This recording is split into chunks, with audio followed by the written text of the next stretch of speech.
This is Gestoras. El episodio de hoy es en inglés. Today's episode is in English. Gestoras honors the work of Latina and Latin American women-identifying arts and cultural managers, sharing their stories of success, resilience, and lessons learned. It serves as a platform for them to shine and to inspire others to pursue their dreams. We contribute to the inclusive and non-discriminatory development of cultural management throughout the Americas by giving voice to silenced human stories and supporting creativity in the field of arts and cultural management. I'm Jimena Varela, and today I'm welcoming Sharon Cruz, the founder of the Afro-Latino Education and Arts Collective and the visionary behind the Afro-Latino Cultural Fest in Los Angeles. She has built spaces where Afro-Latino identity is protected and celebrated. In this episode, Sharon takes us all the way back to a 4-year-old girl standing on a coffee table in her mother's wig, belting Diana Ross into a hairbrush, to the stages of the Afro-Latino Cultural Fest. Everything Sharon has built, the advocacy, the education, the music, the organizing, flows from that same source. A deep, unshakable need to be seen and to make sure others are too. This was our conversation.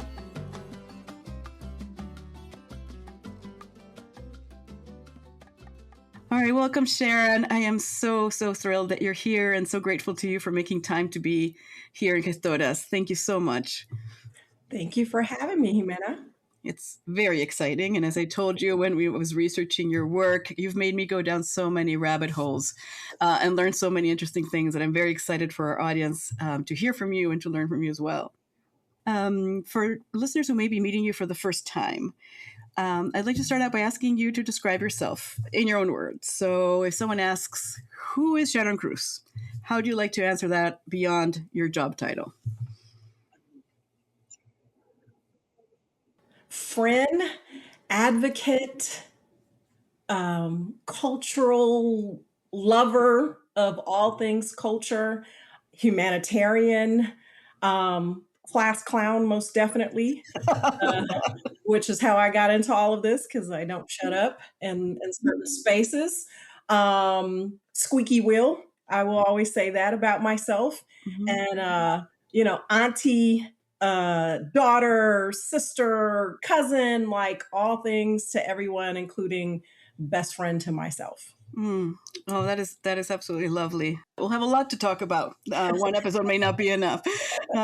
So let's talk back to your origin story, to how things started out for you. And I'm especially interested in little Sharon. When you were a child, do you remember the first moments or experiences that you felt really connected to art, to music, to performance?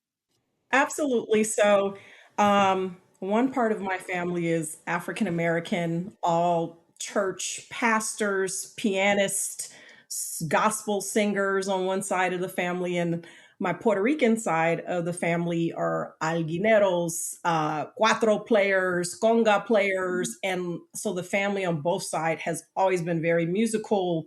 I learned to dance salsa probably at the age of 5, standing on my grandfather's feet in the living room, And so music has always been part of my life and my family's life. And I remember a moment specifically when I knew that music was a calling. I was 4 years old. And back then, my parents were listening to all the oldies but goodies, the 1960s music. And I remember I fell in love with Diana Ross and the Supremes.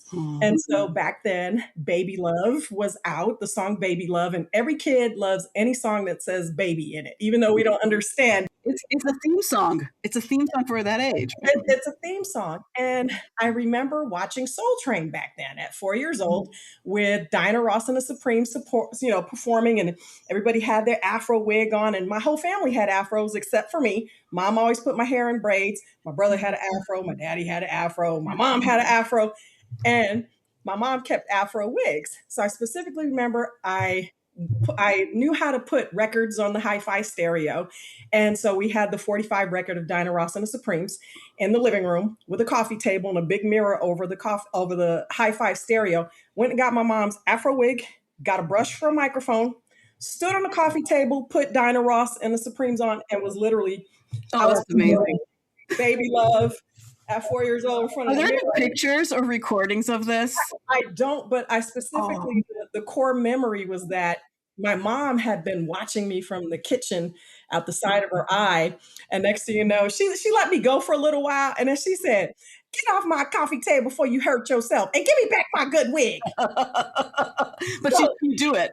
but she let But me you do do it. it. Next thing you know, I may have a photo of me on a Bugs Bunny drum set at Ooh, like 6 years old. So she started getting me little instruments, and it was like this little kid's Bugs Bunny drum set. But yeah. that's my earliest core memory of love for music and performing. That's really beautiful. I love that your mom let you do your thing and then said, "Okay, now we stop." So you always grew up in this environment of performance and music and joy and creativity. Aside from your mom, right, were there other people that you remember were particularly important in terms of supporting you, supporting your development as an artist, opening doors for you? Absolutely. Well, even through elementary school, going into high school, it was the era of, MTV and all of those things. So our schools were always doing talent shows and lip sync talent shows. And I went to Catholic school of all places. And, I was in love with groups like Shaka Khan and Lisa and all of those individuals. And so I Mhm. was just always joining every single talent show I could get in. And so the teachers would always recognize that I was talented. I didn't know I was talented. Mhm. I was just doing it because it was fun. Mhm. But next thing you know, I'm in the sixth grade and getting called into the eighth grade class because the eighth grade performers didn't have their stuff together. And the teacher was like, let me show you how to perform. We're going to bring Sharon Cruz for the sixth grade class. And I taught the Whoa. stage present to the eighth graders, like, no, you've got to do it like this. And I didn't know what I was doing, but I was just, whatever they saw when they would see me perform, that was just, Whoa. So yeah, you're natural. So you like were born, we're one of those people who's just born absolutely. performer, just a born performer. That's amazing. So this sounds like one of those moments that you felt seen, right? That you were seen for your talent and for what you were. What about when you were developing, when you were growing up, and when you be coming into adulthood, making this your career? What other Sure. moments did you have? Other moments where you felt like they see you? Absolutely. So, always practicing singing. I started writing poetry and songs as early as like maybe 10 years old. So I was Mhm. always in my room belting my lungs out to every song that I can learn, whether it was a Hector Lavoe song or a Mhm. Spanish song. So I was training myself to speak Spanish. And my dad was always, shut up, noise, because I'm just singing and I have a Right. big voice too. So I'll never forget. He's always telling me to shut up, shut up, shut up, shut up, shut up. Mhm. So when I was 17, this is when I went into starting to rap and do bilingual rap. Right. I joined, there was a big talent showcase with a local radio station that was like giving out prizes, cash prizes. Mhm. And I was like, okay, I got a friend that was a DJ, made me a little break beat. I had written two raps and I was like, all right, let me go, perform at this big talent show. And I invited my family. Mhm. And it was like literally 35 competitors. And I mean, they had DJs on the stage, they had break dancers on the stage. I mean, there was some competition that I'm Yeah. looking at, hey, there's no way I'm going to win any of this. So, but I had confidence in my performance. And again, I just did it for fun. Mhm. So I went up there, did my show, everybody clapped. I'm probably number 15 out of the 35. So I'm thinking, I stayed till the end of the show. Mhm. Security announced the performers. And I'll never forget. I turned around and tell my family, let's go, because I know I didn't win. I turned my back. Mhm. They announced the third prize. They announced the third prize winner, Sharon Cruz. Amazing. I'm like, Oh.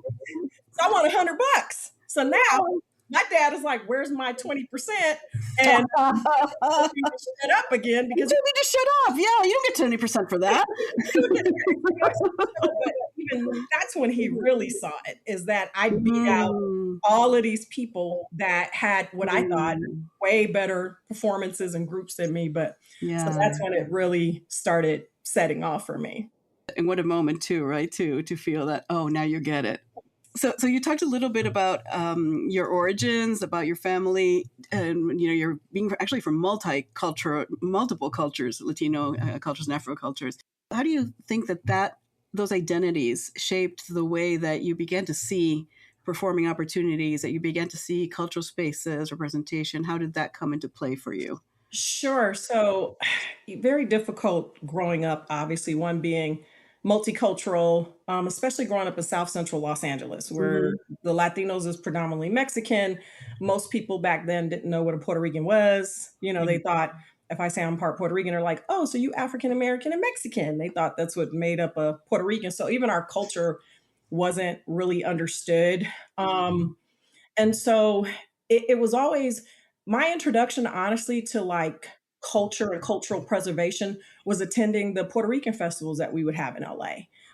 Because California has always had a pretty significant Puerto Rican community since the 1940s that a lot of people don't know. They started coming in 1912, actually. And so I've always attended those festivals and watching the conga players and watching the bomba players, and everybody's raising their flags. And I'm 10, 11, 12 years old walking around the beach and watching everybody with the flags on a t-shirt in Puerto Rico. And it's so just, it instilled this pride in my culture, and to see all the different, that's where I saw representation. I saw Black Puerto Ricans that looked like me. I saw, other Puerto Ricans. And for me, that's when that really started setting in, and seeing that visibility and seeing those cultural performances and presentations. I was jumping into bomba dance circles and didn't even realize what it was. I was just 12 years old, but I'm hearing them drums and I just jump in and shake my booty and everybody. Yeah. Oh, Yeah. I just loved it. I loved the camaraderie. I loved the celebration. And it just really I guess, has always spoken to my soul. And that's where the seed was planted for me. And you talk about how you just mentioned how in California, where you were, Puerto Rico was either super exotic or conflated with being Mexican, right? Absolutely. And it seems that there's a lot of dominant narratives about Latinos and about Afro-Latinos, particularly in today's environment. So if you could change one dominant story about Afro-Latinos in cultural spaces, how would you like to rewrite that, or what would you like to say? Ooh, that's a great question, because that answer is going to change even from today, because of how Afro-Latino as a term and identity is, I don't want to say it's evolving, but it's changing and starting to mean different things to different people, which I personally am having trouble with. But I will say the biggest thing for me is, and this is what I've just experienced personally in most of my life and professionally, working in these spaces, is that when we identify as Afro-Latinidad, whether it's our, respective ethnicity, Afro-Puerto Rican or Afro-Colombian, it's usually non-Black Latinos that are resistant to that. They feel that yeah, they feel because we're making a distinction about our ancestry, that somehow we're trying to separate ourselves, right? Because we're all one. It's like saying men shouldn't be distinct from women then, or we shouldn't have any kind of gender identities at all, right? We're just humans. It's like ethnic identities and identities has existed in people since the beginning of time. So I would say that's one thing that I would rewrite, is a more clearer understanding and distinction of what is Afro-Latinidad. A lot of individuals like to tear it apart like it's just a new pop term, which obviously Arturo Schomburg is not, was in the late 1800s, 1890s, identifying as Afro-Puerto Riqueño. Not And pop. not pop. The term. And if we didn't have Afro-Latino identity, we still called ourselves negros. We still negras, negros, afrodescendiente. So we have still always identified as Black with whatever term or identity that still at the end of the day equals Black, equals predominantly of African descent, right? So that's what I would, want to rewrite, is just more of a distinction. And for those who find space and find safety within that, I to be proud of it and embrace it, and don't let anybody talk you out of it or make you feel guilty because you are identifying with who you are. Right. And you started a movement in 2020, I think it was, the Afro-California movement, that eventually led to the Afro-Latino Education and Arts Collective, which is such an impressive association. Can you tell us more about what the Afro-California movement was about, and what the Afro-Latino Education and Arts Collective is about? Sure. So during 2020, we had a lot going on in the world, most specifically the Black Lives Matter movement and the protest of the murder of George Floyd. Yeah. So, with that, a lot of conversations about Blackness and Black identity and Black struggle was Mm. happening all across the board. And I was part of a Puerto Rican community Facebook group that's in California, and I won't name it, but Mhm. it had a pretty sizable following. Now, I've been following that page for about 5 years. They had about close to 100,000 followers. And on the page, it erupted in just a lot of anti-Black commentary. And not that I wasn't surprised, but I was just surprised in that moment. And obviously, it Mm. was triggering for me. It, reopened my traumas within my own Puerto Rican family and within my experience within Latinidad. So I'm a debater. So I'm hopping in and I'm having conversations to like try to advocate for understanding and talking about Afro-Latinidad and our Afro-Puerto Rican icons, and I would put up posts about, hey, where's my Afro Boricuas? And it was met with hate. I'd get 500 angry emojis, literally. But I started doing a quick social experiment because somebody posted, "Oh, I'm Irish and Puerto Rican, and I'm glad to be here learning about my Puerto Rican side." Oh Mm. my God, 500 likes, and oh, my grandfather was Irish, and oh, all this relatability. You can say you're Dominican Puerto Rican, Cuban Puerto Rican, Mexican. It's met with so much celebration on this page. So I started as a practice purposely after I'd see a post like that, like, hey, where's all my Afro Indigenous, Afro Latino, Afro Boricuas at? Hate, hate, hate, hate, hate, hate. And then I would start getting into debates where Puerto Ricanos were telling me that I was trying to be Farrakhan, that I'm trying to be African American, that I'm trying to separate us. Afro is a hairstyle, just every derogatory, stupid thing you can think of. But my debate skills are unmatched. So I started like, let's talk about colonialism. Let's talk about blanqueamiento. So I'm educating them. They're still resistant. There was a couple of times where I would labor and I didn't even realize it, Jimena. I'd be debating with somebody for 6 hours in the DM just because you would just get lost in this conversation. Yeah. And I was able to turn two bigots around within that time. Two Wow. absolute hardcore bigots that I just kept, no, you're wrong. Let me give you some resources. Let me give you some. And it was like, you know what? I have never in my life thought about this. You're absolutely right. This is something learned behavior from my family. And that's when I knew I had something. The second thing that let me know I had something during that time was that a lot of Afro Puerto Ricanos that started popping in my inbox, and Facebook was like, "Are you a professor? Are you a history professor?" And I'm like, "No," like, but wow, like I've always studied myself, right? And what ended up happening is the admin of that group started getting complaints about me supposedly and was like, "Hey, I'm gonna have to kick you out the group because people are saying that you're being, disrespectful and you're doing." I'm like, "But do you see? I was getting death threats in my box. I was being told to Jesus. drop dead, N word. It was sickening the amount of hate that I was getting. And then some Afro Boricuas start posting their pictures, very dark skinned, straight from Louisa.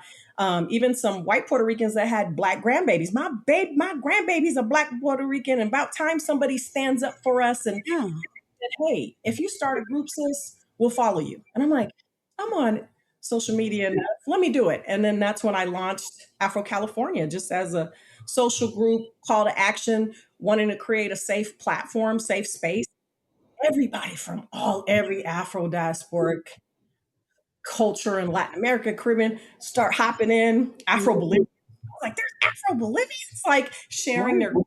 like, how did they find us? And then it just a natural progression from there. A couple of elementary schools found that page and was like, hey, is there anybody that can do any Afro Latino, programs or presentations for like our elementary school kids? And I'm like, I'm gonna fake it till I make it. I can do it. I'm a No, mentor. it's excellent. I've seen the material. It's absolutely brilliant stuff. Yeah.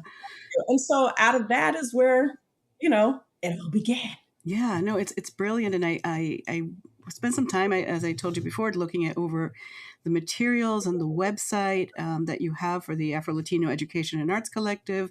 We're going to feature a link to it in our own materials because it is just such an incredible, not just one resource, it's a entire set, an entire menu of resources that is just really well done, really extraordinary. So But it came from this. It was in a way a response to all this hatred that you were getting, all this verbal violence that you Absolutely. were getting as an exercise in educating people, right? So, Absolutely. and this kind of verbal violence that you're discussing, right, and these death threats, these all horrific things that were leveled at you. Is that something that these years later? Is that something you still encounter in Yes. your daily work? Can you, Yes.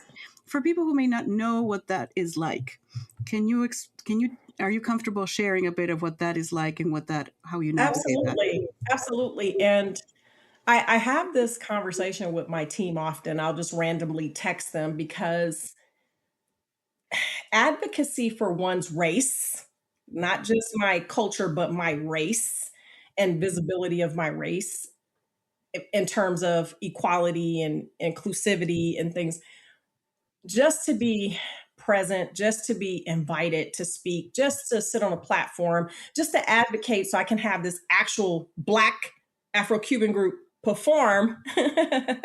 Because typically I know they're going to put non-Black Cubans up there to do Afro-Cuban music and singing about Afro-Cuban resistance, ningún Afro-Cubano there. It's painful for me. And so having to live in this space constantly is painful. It requires a lot of prayer. Sometimes I'll talk to my therapist about it because it is a heavy calling to have in my life. And it is constantly triggering because I have, faced anti-Blackness verbally, my entire life, literally, even as a child, just constantly, especially in and mostly, to be honest, within the Latino community. Like, Yeah. maybe I will face some level of colorism within the African American community, but it's not as visceral. It's never been visceral. It's never been Yeah. as dangerous as it is. And it can be a little dangerous for me in this space because people have, I'll call it, political views that they're very staunched about. And Mhm. I feel like my voice is threatening to them, meaning, Mhm. especially let's talk about the Puerto Ricanos, the non-Black Puerto Ricanos that I will face verbal attacks from. Part of me feels like is because they don't want a proximity to Blackness. So if I'm identifying as Puerto Rican, as a Black Puerto Rican, then it becomes, Yeah. now she's trying to say we're all Black. No, I'm not trying to say we're all Black. I'm saying I'm Black. I'm Mhm. not saying you're Yeah. Black. It's exposing their own racism, right? It's And exposing. how they view Blackness, right? And the value of being Black. It's absolutely exposing that. Yeah. Absolutely. So it's exhausting. And I have to just really fall back on my professional background and the different spaces that I work in to navigate it. My high level understanding of psychology, I guess, what makes certain people tick and how people will attack you because they simply just don't understand.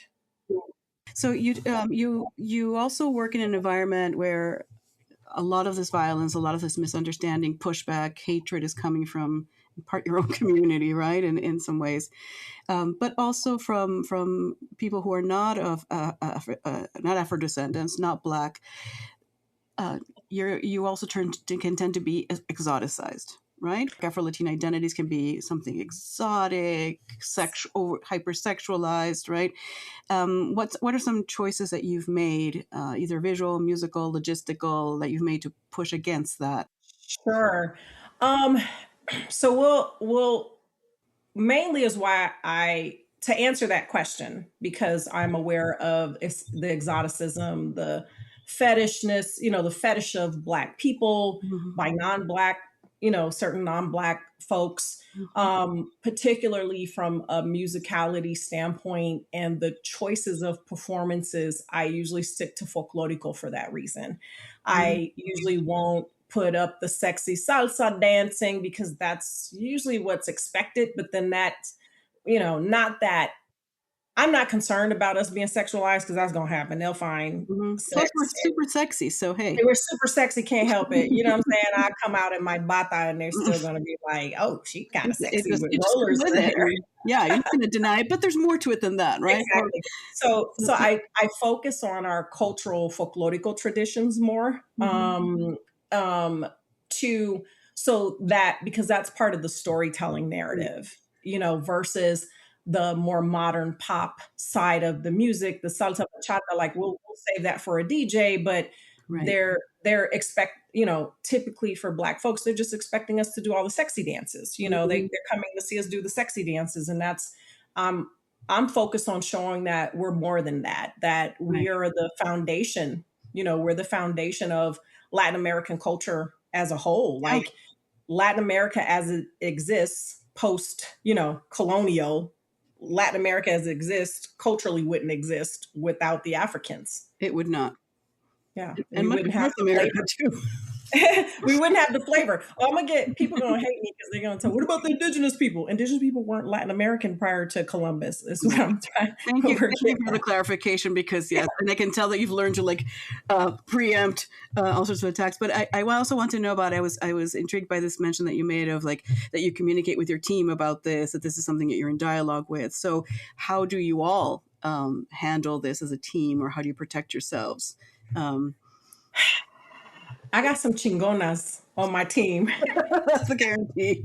and I'm a chingona. I mean, so Mm, it's like water on my back most of the mm, times because it's something I've dealt with my whole life. My team has dealt with it their whole life.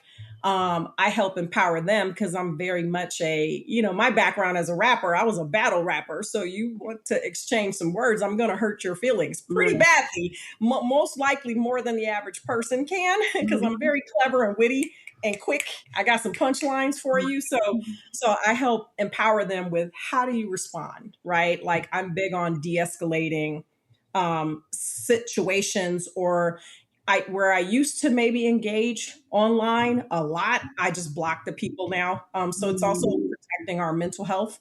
So that's what I also tell my team, like mm, protect your mental health, stop arguing with these fools. Like, we can't save everybody. And my job is not to fight racism. My job is just providing a counter narrative, and you figure out, what your belief is and what you want to think about it from there. mm. Yeah, and some people I think are very wedded to a narrative of hatred and a narrative of prejudice, and they will defend that to the bitter end. So it's really just, it ends up being just emotionally damaging and exhausting, and you really get nowhere. Whereas if You get you, nowhere. so having a team and having a team of chingonas is, I think that's it. You've found the secret sauce. Yeah, That's what yeah, we need to. Yeah, they already know. They that's already know. brilliant. And I'll add for anybody listening, I'm also in my 9 to 5 life, I'm also a licensed private investigator. Oh my gosh, So I've been in that world for 30 unbelievable. some years. So you come for me, I'm gonna find you. That's all I'm gonna say. Okay, I'm a fan for life. That's it. So let's turn towards these challenges and horrible things to things that are about joy and strength and leadership. So you created the Afro-Latino Culture Fest. What is that? And who Oh, shows up and what is that about? ooh, Does it happen? listen. When's the next one too? Saturday, August 1st in downtown Okay. Los Angeles All right. at La So what Plaza is? de Cultura Artes. Yes. So Afro Latino Culture Fest just happened again.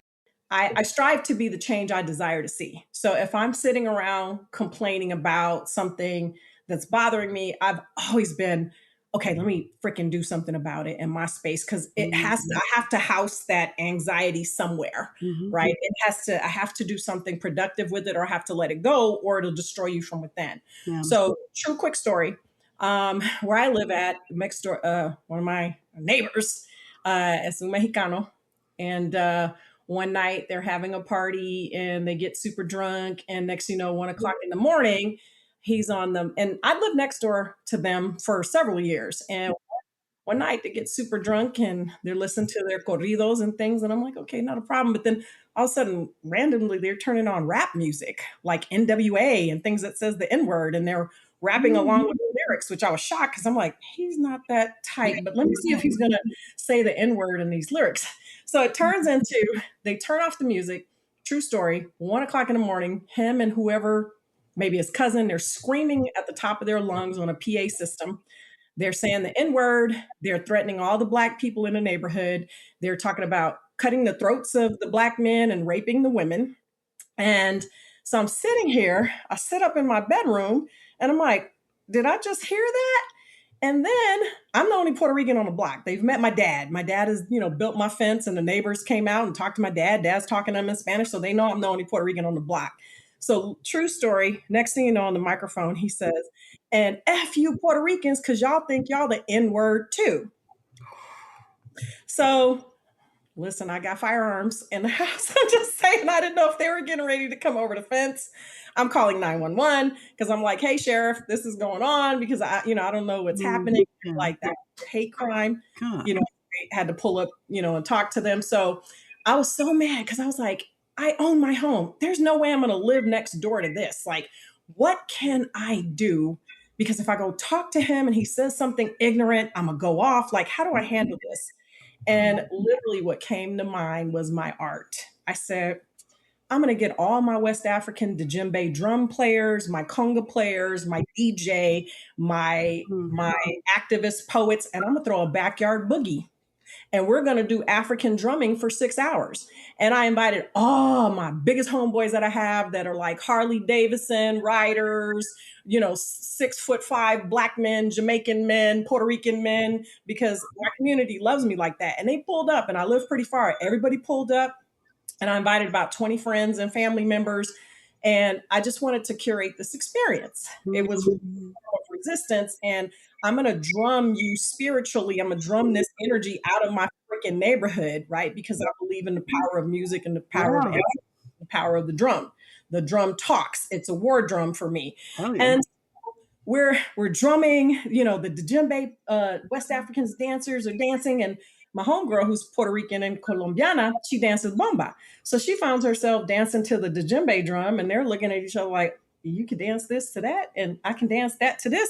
And it was all of a sudden they're looking at each other like the cultural connections and the African diasporic influences of each other. And even some of my family members, I'll never forget, because I served soul food on purpose and Puerto Rican food on purpose. Again, just it was like I have to invoke my ancestors in this space to protect me and to put down whatever this threat is happening, right? You're a genius. I went into the spirit with it. And so my Puerto Rican tío is married to a Mexicana. I love my tia Elena. But, she grew up very much just eating Mexican food and Puerto Rican food. I don't think she's ever had soul food in her life.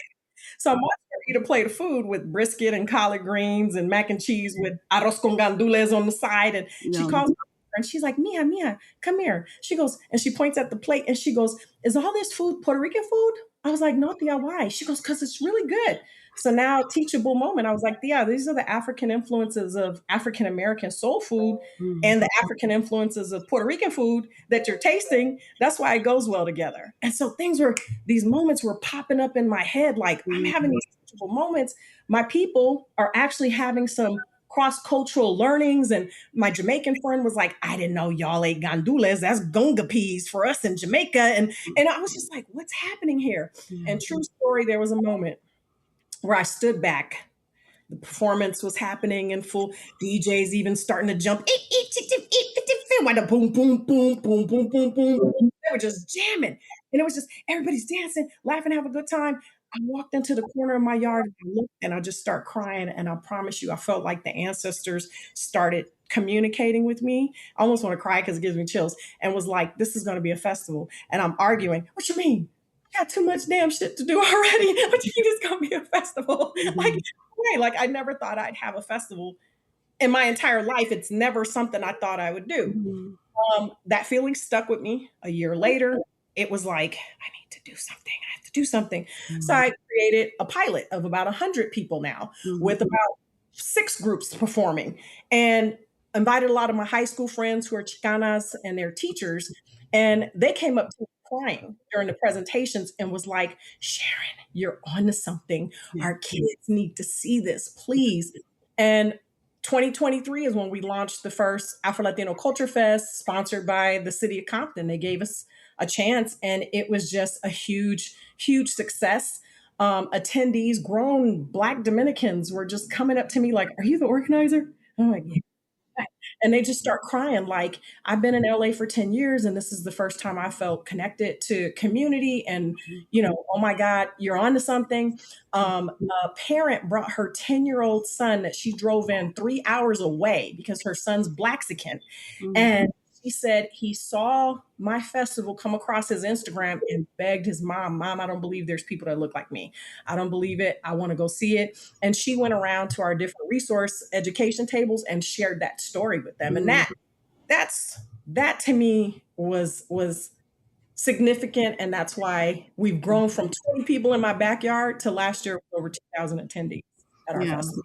Yeah, that's a beautiful, beautiful story, and how it came to you as a calling, right? And something that you kind of resisted, but no, it's once you find it, this is what it was meant to do. Right? This is what it. Yes, It wouldn't let me sleep. I couldn't rest. Yeah. It just well, we're in downtown Los Angeles now. So our vendor at our venue sponsor is La Plaza de Cultura y Artes, which is a Mexican heritage museum originally. And previously, the community viewed them as they're not very Black Latino friendly, and very Mexican centered. But the new leadership that they've had there the last several years, sought me out and saw that we were doing a festival and begged me, like, please, we want to bring the authenticity. They allowed safe space for me to educate them. Like, y'all got to stop letting people that say they have an Afro-Latino festival do events and these people aren't Afro-Latinos. There was some Pakistani dude doing an Afro-Latino festival and just slapping together a couple of dancers and getting 10 grand, you know what I'm saying? And I'm like, no. And so I help educate them, like, that is so freaking insulting to us. And so I can say that the Afro-Latino Culture Fest is the only Afro-Latino Culture Fest that is built by us for us in the United States right now, in the entire United States. Yeah, I believe that because I've seen so many examples of Latino festivals that are run by people who aren't even Latino, let alone Afro-Latinos, right? That are just, and I'm looking at who's involved and I look at the activities they're proposing and my eyebrows just go up to my hairline, right? The intent, I appreciate the intent, but if you're not consulting with actual Afro-Latinos on how we want to be represented, then you're cosplaying and, using us just for an exotic genre. Right. Let's talk about the skills set that you bring to this. So you are a private investigator, rapper, absolute strategic genius. What skills that you have turned out to be essential to not just to launch these initiatives, but to sustain them? And is there any kind of skill that you're like really surprised that you needed, but ended up being really important to the work that you do? Great, great question. So my heart has always been in the music. When I was a rapper, singer, songwriter, I was heavily in that business for a good 15 years. And I was mentored by Black activist entertainment attorneys that were wearing afros, smoking a blunt, making me read my own contracts, but genius minds, literally, like, we're in the hood and this is what they do. And but then I crossed over into, my profession is I'm a corporate security manager. And that's where I just kind of started out because that's what fed me. And I grew up into, corporate management, executive management level, leading teams. And so I'll say the two things that I never thought would come together to help me in this space is one, my corporate side, which gave me structure, which gave training on how to facilitate, how to put presentations together, how to talk to people about proposals and, where to look, where to go, how to lead a team, especially, as I'm building a team, like how do I manage? How do I encourage my team? How do I coach my team if they're not doing the right thing? Or I learned those skills from the corporate side. The side, I guess I'll say that I never thought I would use again is what I learned in the music business. It's like once I hung up the mic back then, I thought it was all for naught, to be honest. Like I was like, I just never made it as a rapper. Ooh, that part of my life was fun. But then I've had friends that start asking me like, how the hell do you know how to put a whole festival together? Like, how do you, because I'm literally doing this by myself, like with a full-time job, and other responsibilities. And it dawned on me and I cried one day because I realized I was like, this is all the muscle I built from the entertainment business of self-promoting, networking, understanding marketing without realizing I went to business music marketing school Wow. for 15 years and didn't realize it. Right.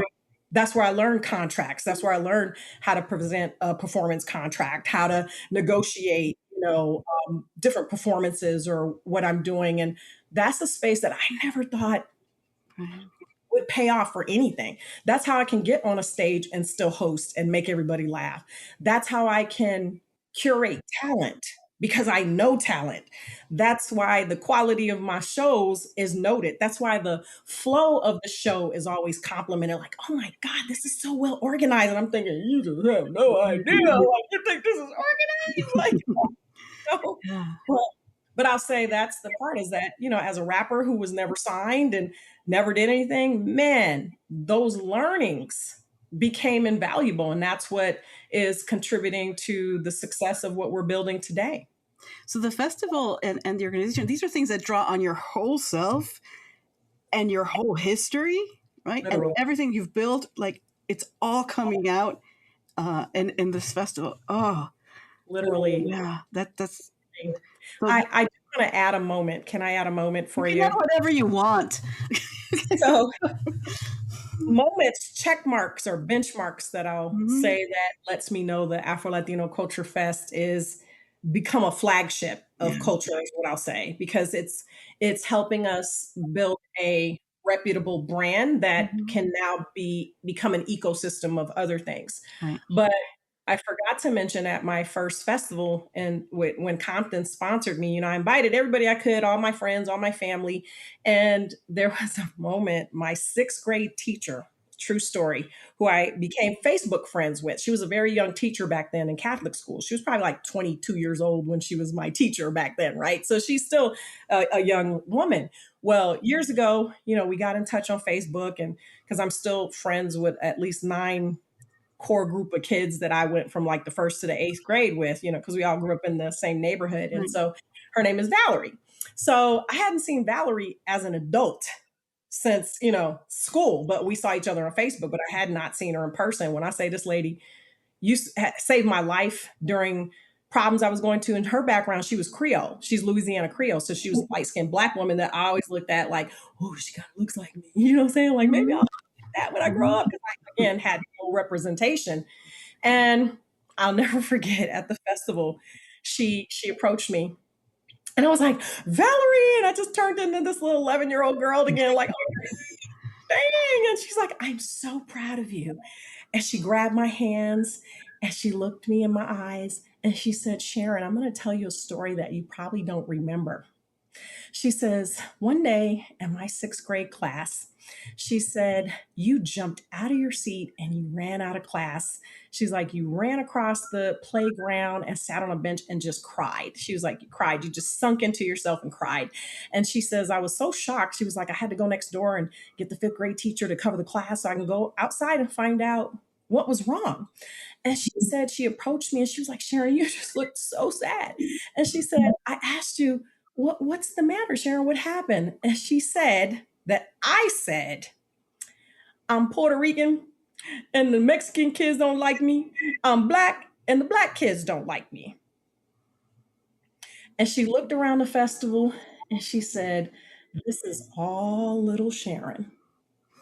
I just started bawling because it snatched me back because I remembered it and I didn't realize, and I couldn't stop crying. I cried for hours at the festival. I don't blame you that. Oh, My pain in a motion picture. It literally was. This is coming literally out of my pain, like literally, and that's why all parts of me are authentically involved. yeah. Yeah. That was the moment for me that I was like, because again, I had no idea where this was coming from. Because I'll be 54 here soon. And I never thought in a million years that in my 50s, I was going to, engage in something like this. I just didn't know it's a fire that's been in me forever. And I always say things are divine timing Yeah. as well, Yeah. and I had an inspired thought. And I'm a believer that for all those, listening to this, if you have an inspired thought for anything, that you want to do in your life, write that book, start that business. Even if it don't work out, you're planting a foundation, right? Because this is a seed that's been planted in me for a very, very long time. And this is almost like my diary on display for everybody to read. Yeah. Now the things that you missed and that broke your heart when you were little, now you're bringing that joy and that answer to so many people, right? This child that you said that asked his mom to take him to the festival, to this old friend that you're healing so many things, right? Yeah, absolutely. And healing myself. And healing yourself. Yeah. It's something that I need. You've preempted a question that I was going to ask you. I'm still going to ask you this. When I teach, and I teach mostly graduate students, right? So people who are somewhere in their 20s, and who are finding their way in the world, finding their way towards professional lives, and I think they struggle many times between a decision that they think of a career and a life that is going to be marketable, or something that speaks to their heart and what they're about. And what I always say to them is that thing, that fire in you, right? That you don't know if it's marketable or not. It's going to haunt you. It's going to be there your entire life. There's going to be a time sooner or later where you're going to have to listen to it. And all of those things that we have learned and the things that we have endured, all those become fuel for this one. They do. For this one big thing. Well, the question I wanted to ask you was so a young woman, a young Afro-Latina woman, right, who is listening to you and says, well, this is great. And you've said, Sharon, you've said this is the only festival of its kind in the U.S. And she says, well, I would like to do something like this in my community, but I don't have any space. I don't have any money.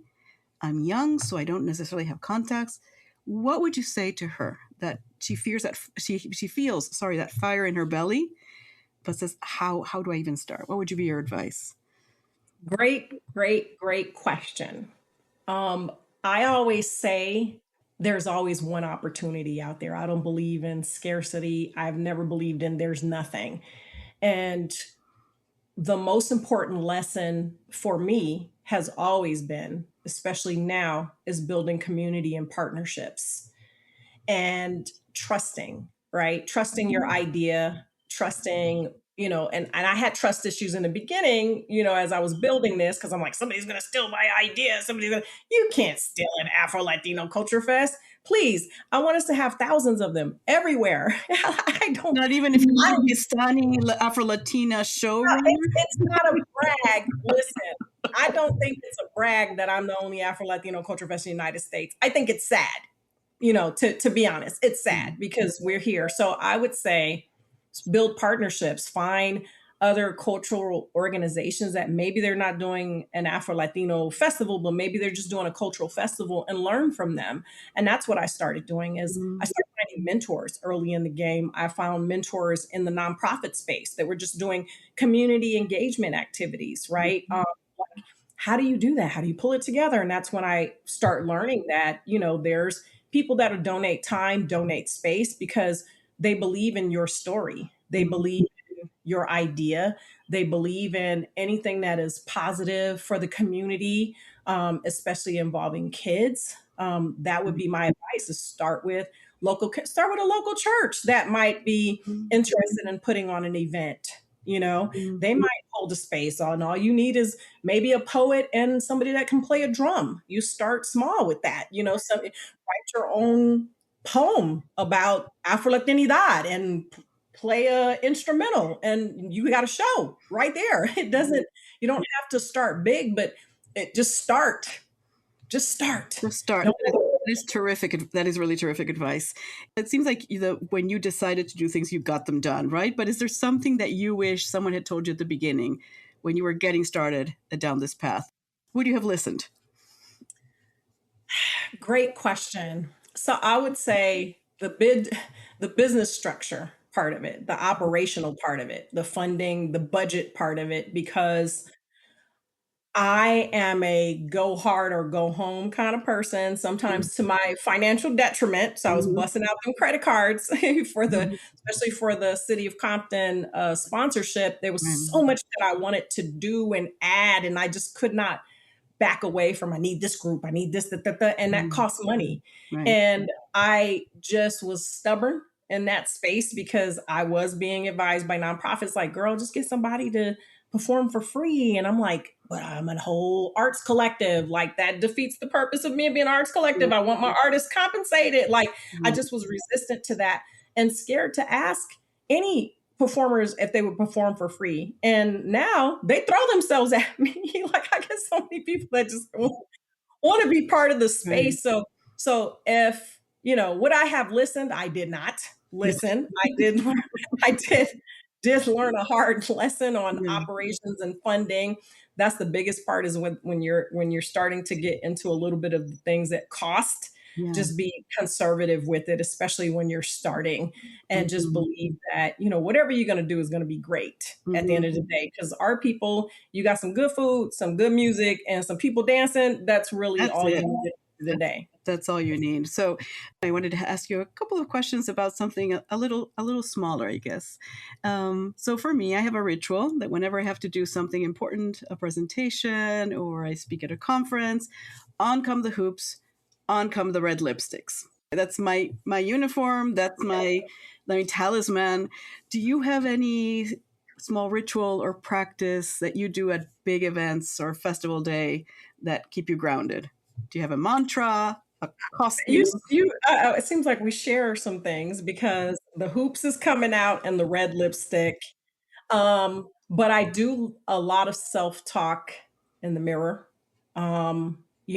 Confident talk like, Mm, hey, you are a star, you are here. People want to hear what you have to say. Like I'm my own cheerleader, so to speak, and to just speak life into myself. Um, to pray over it. I, call on the ancestors for myself that this is also bigger than me. So I always ask for guidance that please, hey, guide mhm, my words, that I don't say anything out of term, and that those ears that need to hear, that they mhm, hear me. And so I always remain humble whenever I have a platform for my voice, because I understand with, the power of life and death is in the tongue, so to mhm, speak. So I maintain an awareness of responsibility and accountability anytime that I'm speaking in spaces. So that's where I ground myself. mhm. Thank you for that. And in every episode, we ask our guests to leave a question for another one of our guests. And the question that we are going to ask you today was selected by my dear colleague, Jasmine Watkins. And she chose this question left for us by Leah Uribe, who is Venezuelan, a musician. And she asks, when have you been a window for someone else? And when have you been a mirror? As you alluded to when we were earlier speaking to this, is that I've been a window for my community my entire life without me knowing it. My peers in school, where I've always peered out of a window to watch them, to see what may be needed, how I can support. I've always been a servant for the people. So when I think of window, I think of looking out, peering out to observe what's happening, right? And so I'll say for me, I've always been that window. I've been that window that folks have looked up in the window and seen me watching as well, and then conversation and community Mhm, starts from there, because they're seeing mhm, what I'm doing as well, because my window is always open. mhm, um, Mirror for others, just being an active vocal Afro-Latina my entire life has me being a mirror for others, where now I have not just Afro Latinas, I have non Black Latinas, Chicanas, different people that are, Latina women, white women that, young folks that look up to me, and they always like, are like, wow, I wish I had the power that you had, and you're so strong. And I'm like, you talking to me tells me that you have that power and that strength, mhm, because mhm, power and strength means vulnerability, means being able to, express emotion, to compliment, to talk to people, to empower, to encourage mhm, other people. So I'll say, again, because it's not just about the work I've been doing, it's the work I've been doing my whole life, is that, I've been a mirror, even for myself. I'm a mirror for little Sharon that I didn't even realize. yeah. Yeah, and you're so right about that idea of if you can ask somebody about the power, it means that you recognize it, right? So it's somewhere in there. What question would you like to leave for someone else?